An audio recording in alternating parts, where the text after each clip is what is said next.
Nyalakan dulu, nyalakan. Halo. Iya. Bisa dengar suara saya, Pak, Ibu? Oke, kita ya di sini ya. Mengingat sebentar lagi saya mau jadi imam tarawih ya ini. Iya, Pak.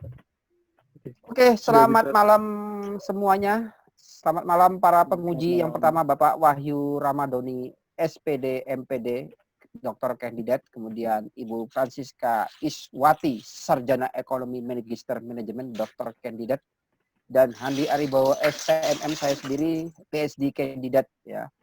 Hari ini akan ada sidang skripsi dari mahasiswa atas nama Deo, panggilannya gitu ya lebih singkatnya, akan membawakan skripsi di tugas akhirnya dia. Ini adalah puncak dari dia selama kuliah 3,5 tahun di STI BMT Surabaya ya. Sebelumnya saya ingin nanyakan, Deo kondisi sehat? Sehat, Pak.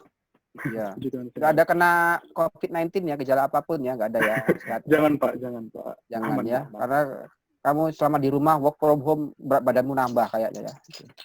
Iya, Pak. Benar sekali. Iya.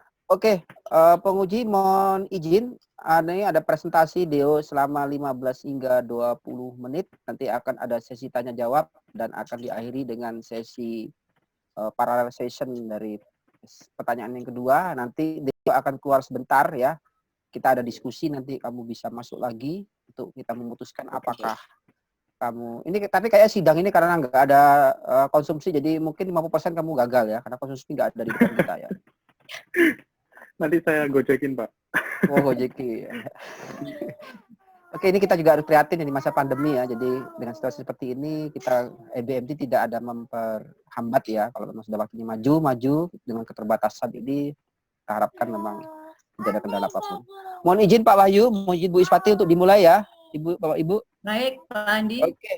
Oke, waktu dan tempat, Saudara Deo, Juan, silakan untuk memulainya. Pak Operator, tolong dikondisikan PowerPoint-nya. Ya, terima kasih Pak Handi. Selamat malam buat Pak Handi, Bu Iswati, dan Pak Wahyu. Di sini saya akan mempresentasikan hasil penelitian saya. Iya. Ya, silakan. Bisa langsung saya share screen, Bapak ya? Silakan, langsung ya.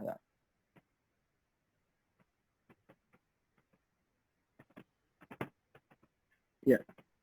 Jadi di sini penelitian saya berjudul pengaruh brand image, price, dan physical evidence terhadap menginap di Hotel Shangri-La Surabaya. Itu, Pak. Bapak Ibu. Dan apa yang membuat saya memilih hal ini? Jadi sebenarnya ada beberapa fenomena yang saya temukan dan akhirnya saya putuskan untuk mengambil ini menjadi bahan penelitian. Yang pertama, penginapan adalah industri yang sangat berkembang, Bapak Ibu, di dunia, terutama di Indonesia. Terutama di tahun 2019 kemarin, bisa dilihat di grafik yang ada di bawah ini. Jadi yang di grafik pertama ini, di gambar pertama ini, itu adalah visitor arrivals dari 2004 hingga 2014 dan trend target untuk 2015 hingga 2019. Nah, target untuk 2019 sendiri Indonesia adalah 20 juta kunjungan wisata mancanegara itu, Bapak Ibu. Dan kunjungan bulanan wisata mancanegaranya bisa dilihat yang di sebelah kanan, grafik yang di kedua, bahwa dari 2018 itu yang biru, dan di 2019 di triwulan pertama kita bisa lihat bahwa kalau ada peningkatan jumlah wisatawan mancanegara di Indonesia. Ya, lalu, nah ini adalah grafik ketiga. Nah, jadi saya temukan fenomena ini ketika sudah melihat di grafik yang awal tadi bahwa wisatawan mancanegara semakin menaik setiap tahunnya, tapi tingkat penghunian kamar atau TPK di hotel berbintang itu malah turun, Bapak Ibu. Jadi yang hijau itu bisa lihat itu di 2018, lalu yang merah adalah 2019.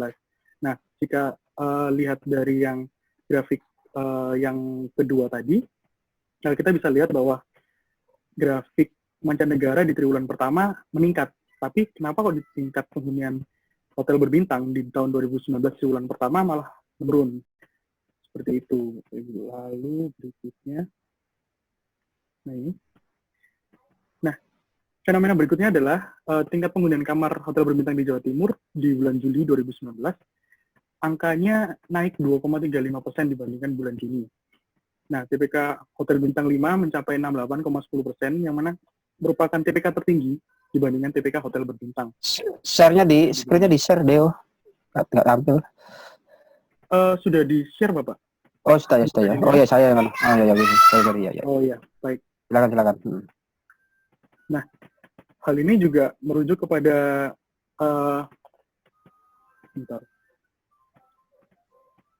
bahwa statement dari Wakil Ketua Umum Badan Pengurus Pusat Persatuan Hotel dan Restoran Indonesia atau HRI, Bapak Rainer Daulay, bahwa para wisatawan lebih memilih untuk menginap di hotel non berbintang, homestay, guest house, dan Airbnb. Seperti kita lihat, Ibu, Bapak, bahwa banyak OYO dan Red Doors sekarang menjamur di seluruh Indonesia yang membuat wisatawan ini lebih memilih untuk menginap di situ dibandingkan hotel-hotel berbintang.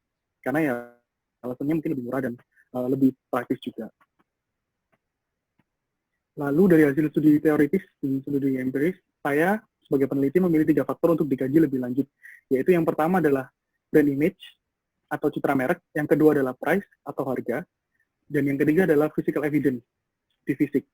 Nah, physical evidence ini uniknya saya pilih karena physical evidence ini adalah poin plus yang tidak dimiliki oleh hotel-hotel yang tidak berbintang, seperti OYO dan Red Doors dan Airbnb yang saya sebutkan tadi. Nah, apakah di sini saya juga ingin tahu sih gimana sih seberapa penting sih physical evidence ini ngaruh ke masyarakat seperti itu. Jadi dan dari penelitian terdahulu juga terdapat perbedaan hasil dan sangat jarang juga memilih hotel sebagai objek penelitian dengan menggunakan physical evidence. Jadi ini beberapa hal atau latar belakang yang saya pilih untuk apa? Yang akhirnya saya pilih untuk penelitian ini. Nah, dari hal yang dari latar belakang tadi muncul 3 rumusan masalah. Yang pertama adalah kira-kira ada nggak sih pengaruh brand image citra merek terhadap minat menginap di Shangri-La Hotel Surabaya? Jadi sesuai dengan judulnya, objek saya yaitu adalah Shangri-La Hotel Surabaya. Dan yang kedua, apakah ada pengaruh positif dari price terhadap minat menginap di Shangri-La Hotel Surabaya, dan yang ketiga adalah pengaruh dari physical evidence itu sendiri atau bukti fisik terhadap minat menginap di Shangri-La Hotel Surabaya. Nah, di sini juga ada batasan penelitian yang harus saya sampaikan. Yang pertama adalah ruang lingkup hanya mengenai informasi seputar penginapan. Dan masalah yang akan dikaji mengacu pada brand image, price, physical evidence terhadap minat menginap di Hotel Shangri-La Surabaya. Dan subjek penelitian saya dibatasi dengan kualifikasi seperti warga Surabaya dan berusia di antara 20 hingga 45 tahun, Bapak Ibu. Nah, jika bisa dilihat, ini adalah kerangka pemikiran saya yang saya buat.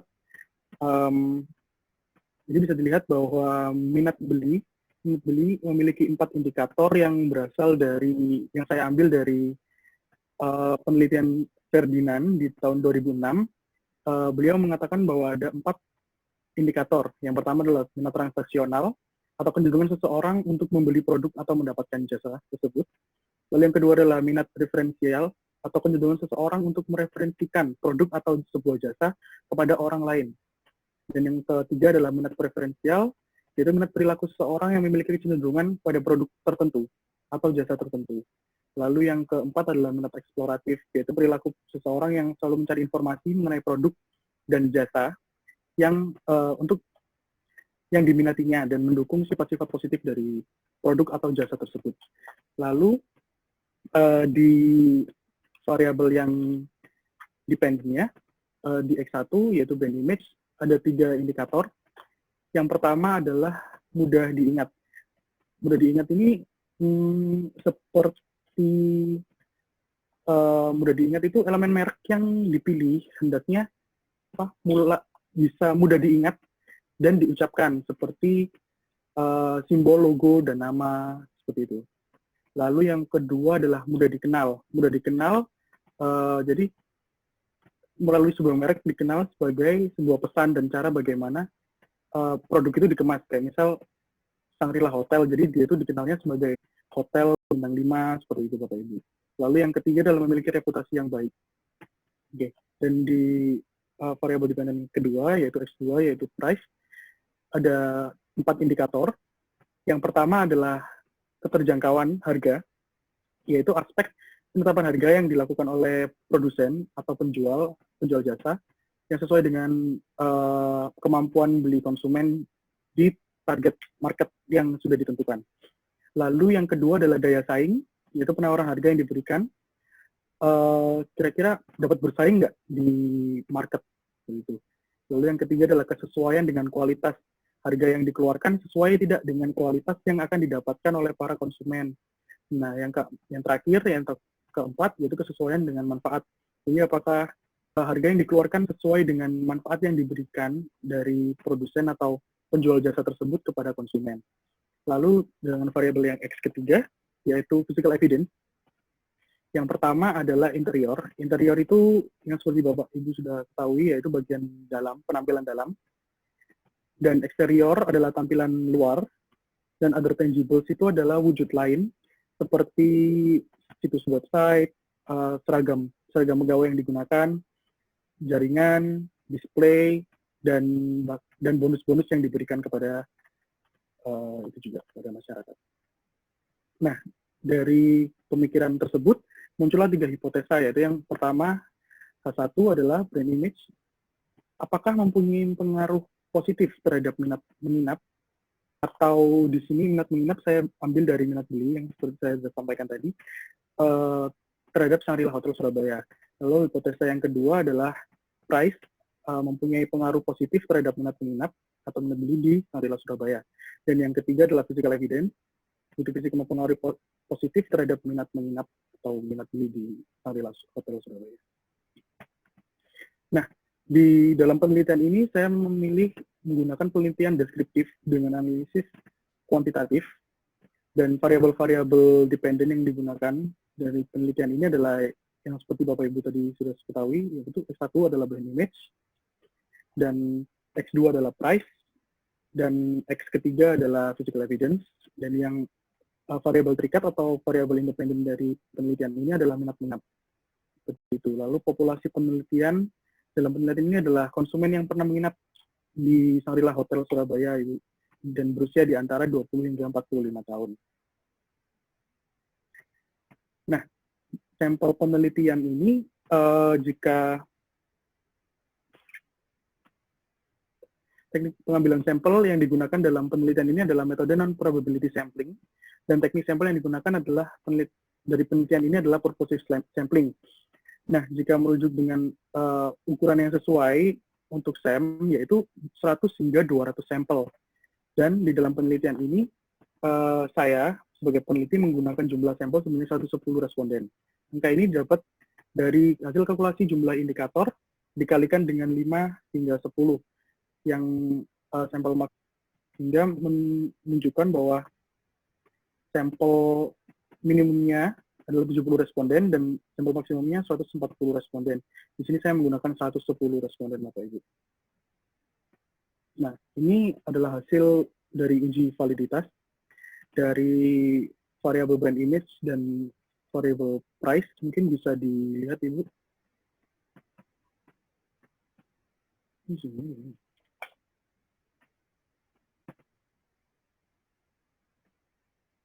Ini boleh saya next, Ibu, Bapak?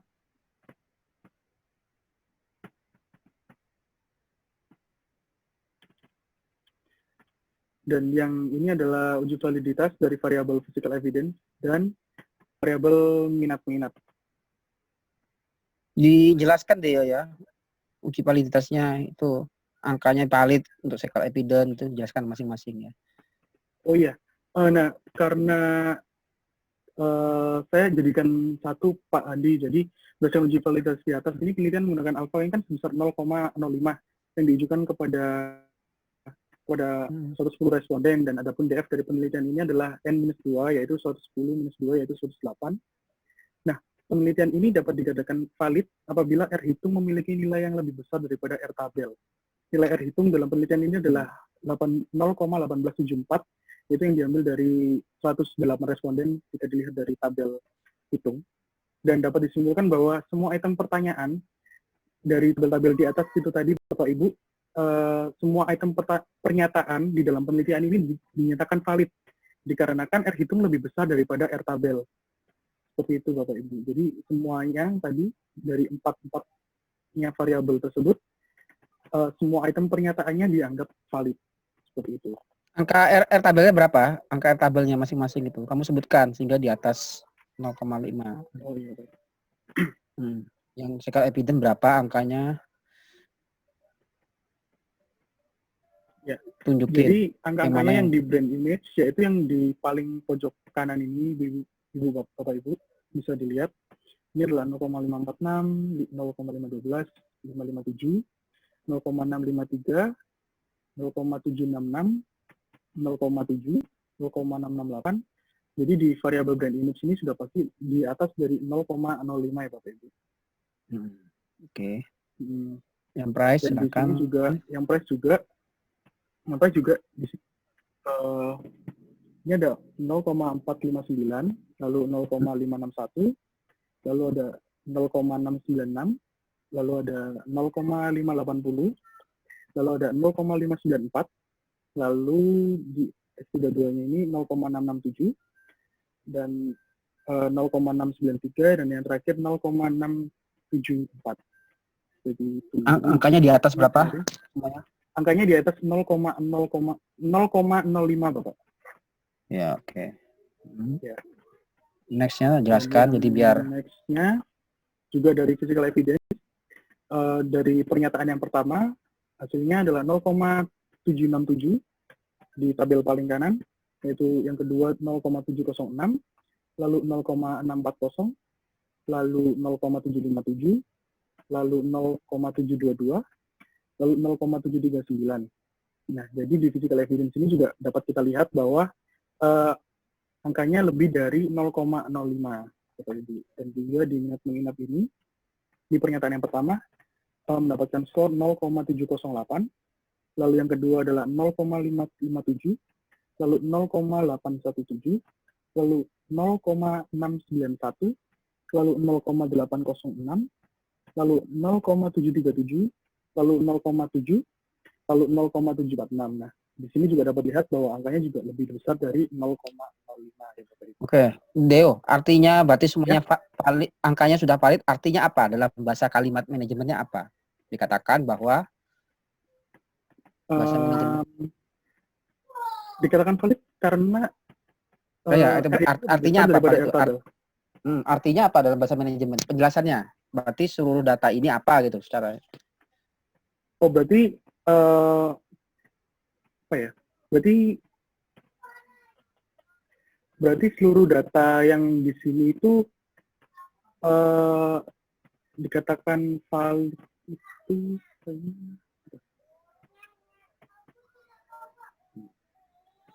bahasa manajemennya valid gitu. Artinya apa valid itu? Artinya data ini apa, kuat, punya apa gitu loh. Oh, valid berarti dikatakan data ini sah gitu dan dapat diujikan dan benar adanya seperti itu. Ya, itu maksud saya. Untuk di proses selanjutnya. Oh, okay. Gitu ya. Iya, Pak. Maaf. Ya. Salah. Ya. Biar detail. Oke, lanjut silakan. Ya. Maaf Bapak Ibu saya potong ya biar Bapak Ibu semuanya jelas ya Bapak Ibu ya. Ini. Ya. Oke. Lalu yang berikutnya adalah uji reliabilitas. Yang pertama dari brand image, yaitu mendapatkan skor Cronbach's alpha-nya 0,721. Lalu di price 0,751. Lalu di physical evidence itu 0,809. Lalu di minat menginap mendapatkan skor 0,860. Nah, suatu kuesioner dapat dikatakan reliable apabila jawaban responden dapat teruji dari waktu ke waktu dengan konsisten. Nah, jadi sebuah variabel dapat dikatakan reliable jika memberikan nilai Cronbach alpha di atas 0,60 Bapak Ibu. Jadi dilihat dari ketiga keempat tabel di sebelah kiri bisa dilihat bahwa skor Cronbach alfanya dipastikan lebih dari 0,60. Berarti bahwa datanya ini bisa disebut reliable atau teruji atau layak uji gitu dari waktu ke waktu dengan konsisten. Itu Bapak Ibu. Lalu next. Nah, ini adalah hasil dari analisis structural equation model atau SEM-nya. Jadi seperti ini gambarnya Bapak Ibu. Silakan Ibu di penjelasan deh ya. Iya nanti setelah ini akan saya beri penjelasan Bapak. Nah, dari tabel tersebut, dari grafik tersebut dapat dibuat sebagai menjadi tabel seperti ini, yaitu regression weight-nya. Bisa dilihat dulu mungkin Bapak Ibu. Dari brand image sendiri mendapatkan value P atau P value 0,471, dari price 0,003, lalu dari physical evidence yaitu 0,00. Nah, dapat dilihat bahwa variabel yang berpengaruh positif dan signifikan terhadap minat menginap adalah price dan physical evidence, Bapak Ibu.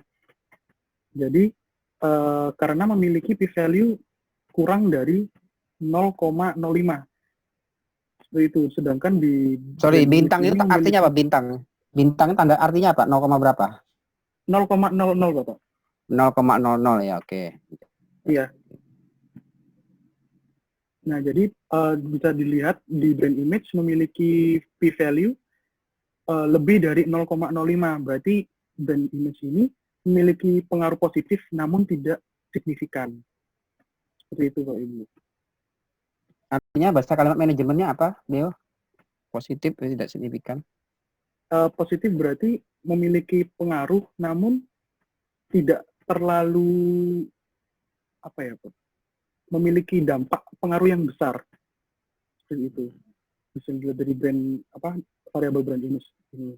Jadi yang memiliki pengaruh positif yang besar yaitu adalah di price dan physical evidence. Seperti itu. Oke, silakan lanjut.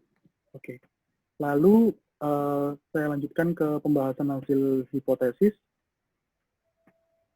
Jadi hasil hipotesis yang pertama adalah berarti H1 diterima, sehingga brand image memiliki pengaruh positif meskipun tidak signifikan terhadap minat menginap, dibuktikan dengan nilai P yang lebih dari 0,05 tadi. Lalu H2 juga diterima Bapak Ibu, sehingga price memiliki pengaruh positif dan signifikan terhadap minat menginap dengan nilai P yang lebih kecil dari 0,05. Dan H3 juga diterima, sehingga physical evidence memiliki pengaruh positif dan signifikan terhadap minat menginap, dibuktikan dengan nilai P yang kurang dari 0,05. Seperti itu. Lalu berikutnya adalah kesimpulan dari penelitian ini. Jadi kesimpulan dari penelitian ini yang pertama adalah variabel brand image berpengaruh positif terhadap minat menginap, namun memiliki nilai p-value lebih besar dari 0,05 dan membuat tingkat pengaruh yang tidak signifikan. Namun salah satu indikator yaitu reputasi yang baik memiliki skor yang paling tinggi di antara indikator yang lainnya dengan nilai 0,914. Hal ini menunjukkan bahwa reputasi dari Shangri-La Hotel Surabaya sangat baik di mata konsumen atau calon konsumen. Dan yang kedua adalah variabel price dan physical evidence berpengaruh positif terhadap minat menginap dan memiliki nilai p-value lebih kecil daripada 0,05 yang membuat kedua variabel ini memiliki tingkat pengaruh yang signifikan dalam membuat konsumen berminat untuk menginap di Shangri-La Hotel Surabaya. Gitu Bapak Ibu. Jadi price sama harga dan bukti fisik ini sangat berpengaruh signifikan sekali terhadap minat menginap di Shangri-La Hotel Surabaya. Lalu kita sudah berada di akhir presentasi, yaitu saran. Yang pertama adalah dari hasil penelitian ini dapat terlihat bahwa price dan physical evidence berpengaruh sangat signifikan. Oleh sebab itu, Shangri-La Hotel Surabaya perlu menjaga dan meningkatkan manajemen pengaturan pada harga dan menonjolkan bukti fisik yang mereka miliki agar dapat bersaing dengan hotel-hotel baru dan hotel-hotel yang non berbintang seperti yang di latar belakang saya tadi, yaitu Oyo dan Airbnb dan Red Doors atau hotel bintang 5 lainnya. Seperti itu, Bapak Ibu. Dan yang kedua, untuk peneliti selanjutnya dapat meneliti lebih lanjut mengenai bukti fisik lebih dalam dengan menggunakan bentuk penelitian kualitatif guna mengetahui lebih dalam bukti fisik seperti apa yang lebih diminati oleh konsumen maupun calon konsumen. Itu, Ibu. Nah, jadi demikian presentasi dari penelitian saya. Kurang lebihnya saya mohon maaf dan terima kasih atas waktunya. Terima kasih untuk kesempatan ini. Meskipun dalam pandemi seperti ini kita tetap masih bisa ujian. Terima kasih untuk Bapak Ibu yang sudah meluangkan waktunya. Mungkin saya lanjutkan ke Pak Handi. Oke, baik. Terima kasih Dio. Mungkin slide-nya bisa disampaikan ya. Judulnya aja yang slide nanti ya. Oke. Judulnya aja, Pak. Baik, Pak. Nanti kita umumkan. Oke, saya ngomongkan dari hasil konten dulu. Secara materi, oke, kita lihat. Secara penguasaan materi kamu juga lumayan, meski kamu nggak terlalu ganteng ya. Oke. Ya. Tanya jawab, terus ini apa namanya? Anak-anak kecil ini ya ampun ya. Anak kecil kedua nih. Terus kamu juga pertanyaan lumayan, dan satu sisi kita melihat di skripsi kamu ini kamu magang di sana sehingga kita melihat bisa bukti kesahihan bahwa kamu memang paham betul dengan bidang ini, jadi bukan kayak anggar bidang yang orang nggak ngerti ya. Itu jadi pertimbangan. Iya, betul, Pak. Betul lah Ibu, Bapak Ibu ya. Iya sih Pak. Kemudian Deo, kami secara bertiga itu nah ini terakhir, ada yang kurang dari kamu ya. Iya. Next, kamu untuk copy paste atau plagiasi ini tinggi termasuk 47% dari kesepakatan kita itu minimal 40% ya. Tinggi banget. Ini ada tinggi angka 7 angka plagiasi, dan ini merata di beberapa tempat ya. Oke. Nah, ini tolong kamu perbaiki nih ya, plagiasinya atau apa ya. Nanti kamu uji lagi ke kita, kamu kirim perbaikannya mana yang dari landasan teori atau apa ya. Ya, ini. Bunda tolong, Bunda ini Bunda. Sana semua. Sorry. Maklum bapaknya ganteng nih, digandrungi anak-anaknya ya. Jadi kamu gimana caranya ini? Kamu uji ulang, kita cek lagi, kirim ke kita lagi ya. Saya nggak tahu, uji ini kan hanya berlaku sekali aja kan untuk 100.000-nya. Untuk kedua ini moga-moga kalau ini mungkin nanti kita informasikan lebih lanjut ya tentang ujinya lagi, karena di sini 47% Dio. Ya. Sebenarnya kita nggak masalah di dalam dunia ilmiah itu kita copy paste nggak masalah, tapi kita kan memberi istilahnya penghargaan juga sebenarnya siapa orangnya. Tapi kembali lagi ini peraturan dari Dikti juga kita harus mematuhi ya. Oke, Pak. Jadi tadi itu dari hasil Pak Yudi plagiasi. Hasil cek plagiasi. Kamu perlu perbaikan lagi atau uji ulang aja nanti ya. Oh iya, baik Pak. Oke. Mohon izin teman-teman, saya ngumumkan ya, Pak Wahyu dan Bu Iswati. Ya. Oke, berdasarkan kesepakatan dari para penguji, ya, Dio tetap harus melakukan revisi. Kenapa? Karena ini demi penyempurnaan, ya, penyempurnaan tesis, bukan karena apa. Jadi hanya biar lebih sempurna. Karena apa? Ini kayak masterpiece yang memang nanti kalau salah, ini nanti adik-adikmu juga nyontohnya salah beberapa turunan. Jadi memang harus ada perbaikan biar sempurna gitu ya, Dio.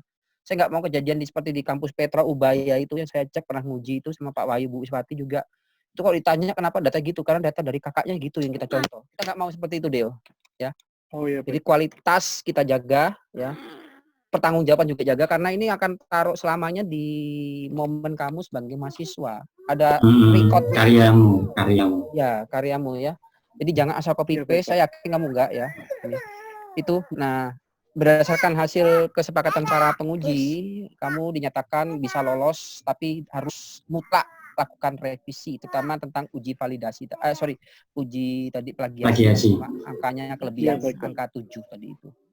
Ya Deo, sekali lagi saya Iya, baik, Pak. ucapkan congratulations teman-teman, kita tepuk tangan dulu untuk Deo, ya. Ya, Kita terima kasih, applause Pak. dulu. Selamat ya. Deo. Kita Ya, Deo, terima saya kasih, salut Pak. semangat kamu di saat pandemi gini, kamu nekat ketemu saya, ya, kamu nekat biar bisa selesai. Iya, Saya Pak. juga siang Connect, malam Pak. kamu hubungi, ya, itulah, itu nggak apa-apa, Iya. itu spirit yang harus kamu. Pandemi ini bukan kita untuk diem dan kita pasrah, sudah kita maju, kita usaha. Dan ini juga saya moto juga EBMT di Kota Surabaya, kota pahlawan, orang yang berani untuk menghadapi tantangan, ya, apapun itu, ya, tapi tetap dengan perhitungan yang bagus, ya. Jadi teman-teman sepakat ya, Deo bisa lolos untuk ini, tapi harus direvisi ya, Bu Iswati dan Pak Wahyu ya, setuju ya? Iya, Pak. Ya, Oke, baik. terima kasih banyak Deo, ya. Ya, terima Selamat, kasih, nanti Pak, Ibu. tetap hubungi para pembimbing untuk masalah revisi tadi itu ya. Catatan Iya, apapun Pak. nanti sama operator tangan kanan saya nanti ini akan memberikan masukannya. Ya. Oke, Itu. siap, Pak. Ya. Jangan, ini belum selesai Deo ya, belum ada kata selesai ya. Masih banyak Iya, tugas yang siap. lain demi kesempurnaan ya. Iya, baik, Pak. Saya makasih banyak Pak Wahyu atas waktunya, Bu Iswati. Sama-sama Pak Andi. Ya. Semoga kita nanti ketemu lagi setelah pandemi, karena kita selama nggak berjumpa ini gara-gara corona ini. Iya Pak Andi, nggak kantin Pak Andi. Iya, nggak ke kantin ini. Oke, terima kasih banyak Deo. Terima kasih, selamat Iya, malam. Selamat, terima kasih, selamat Bapak, Deo, Ibu. selamat. Selamat Sampai malam. berjumpa Terima kasih. kembali. Terima kasih. Selamat, Deo. Ya, Ya. terima kasih, Bu.